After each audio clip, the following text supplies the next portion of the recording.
Hey there everyone, welcome back to my channel, and this is Raxus, and I'm a little bit shy. That's why I am using my avatar that I use for gaming to show you guys here. Well, I have more news with regards to the previous video that I posted, wherein the Canada government, specifically in Ontario, will be allowing IENs to work in the hospital under the supervision of registered healthcare workers, so more regulated healthcare workers. Now, here's the thing. Initially, there wasn't any news about it, but now we have found on the website that was just released last January 11 that they already have a system in place, and these I'm gonna show you guys what they want, like what the system will be and who can apply to the system, what the system entails, and how you, an IEN, could do it. But there are a couple of things that you may have to do, or you have to meet a requirement before you are able to work under the supervision of maybe nurses, fellow nurses in the hospital, or somebody else. They haven't really specified on that part though. So here, let me show you guys. I'm just going to do something else. It has to be a display capture. Oh no, I should have I should have prepared for this, but I'm not. And this is I was just so excited. Look at that. I made a mistake.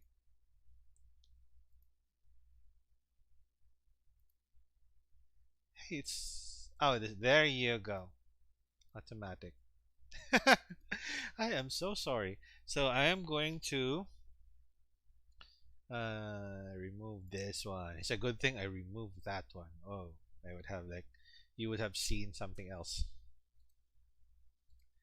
So we are going to maximize this. Okay, so this is the website that I was talking about, and this is the moving nursing applicants into the system.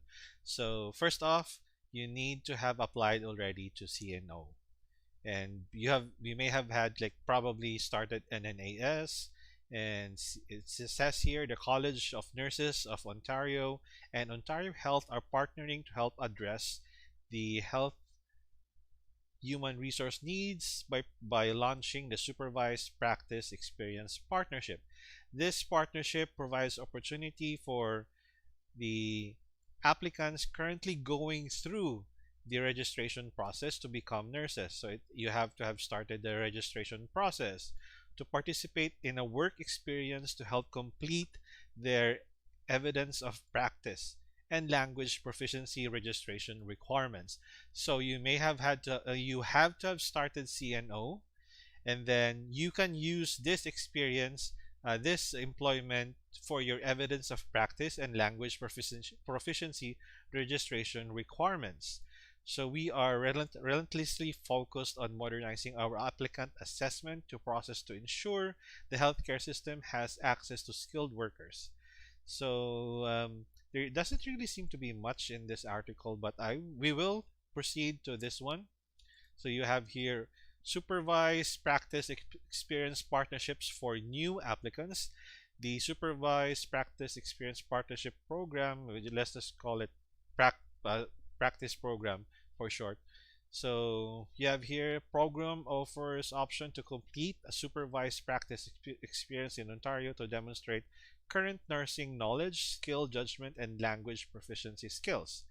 So it actually makes sense. I mean, we are basically trained in our country. We have worked in the hospital for quite a very long time now, and the only problem is that when your experiences has lapsed the 5 years requirement. Now people keep on saying like 2 years, 2 years. It's actually 5 years. They will take your experience for the last 5 years, and if it comes up to the required number of hours of work, which is approximately amounting to 2 years of regular work, then you pass. But if you have less than 2 years of regular work within the 5 years that you have worked, then you might have a problem proceeding with your application. So if anybody else knows other information aside from what I know, then please comment below because I'm still starting the process. I am not yet like I'm still part in the NNAS process, wherein they will be telling me if my educational part, not the experience at all, educational part is comparable or even somewhat comparable to current standards here in Canada. So we are going to jump for the information of applicants over here, and this is very exciting for me. So you have here information for applicants. This is for RN or RPN applicants. So when I applied for my NNAS, I applied for both RN and RPN. So program eligibility, applicants are eligible if they have met all the registration requirements except for evidence of practice and or language proficiency. So unfortunately, there's a good news and bad news. If you are a CNO applicant, if you really started your CNO application, you are a go for this program. But if you are still in your NNAS phase, then I don't think you are eligible for this program. So evidence of practice must have expired no more than 5 years before applying for the program. So the application portal, check the application portal to see what requirements you have outstanding to determine if you're eligible.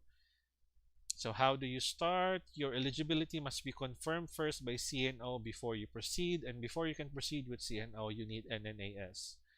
Once eligibility is confirmed, you have indicated your interests. Ontario Health will match you with an appropriate organization. So this is you can't apply to a hospital of choice. You will be matched instead.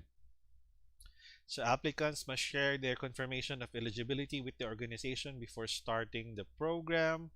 If you believe you are eligible but have not received a message from CNO, please contact. You have here an email address.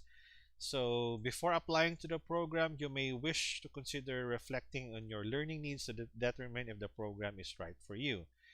So we have the program expectation here. You will go through an orientation process to become familiar with the organization, practice setting, and what to expect from their supervised practice setting. So I guess they will only divulge that during the orientation phase. Like, will you have a salary for this one? I have no idea. If your salary is a bit higher than the current pay for PSWs, then I think you would go along like somewhere along like $28 to $30.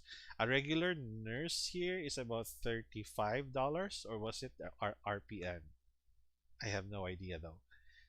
So assess their learning needs, identifying learning goals, and develop a learning plan for their supervised practice experience.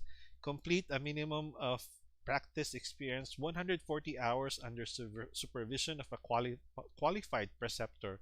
Practice hours may extend depending on your individual learning needs. So 140 hours divided by 8, you would have like 80, 45, 15 days. 15 days of working about, no, 40 divided by 6, 16, more or less 20 days. Okay, let's just put it at 20 days of supervision, 20 shifts, 20 shifts. Gain relevant current nursing practice experience under the supervision. Okay, so you are under a nurse practitioner, RN, RPN preceptor.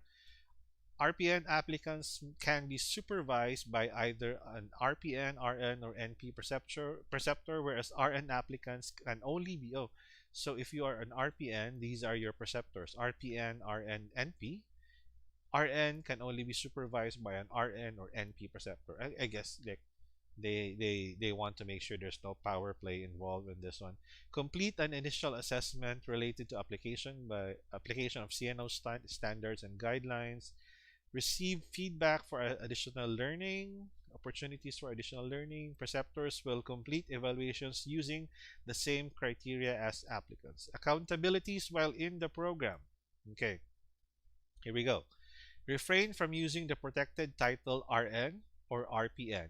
These titles are restricted to CNO registered members. Well, I guess you can just use volunteer nurse, on the job training nurse, OJT nurse. I mean, I'm from the Philippines. I'm from the period wherein we were called volunteer nurses and we had to pay the hospital to work.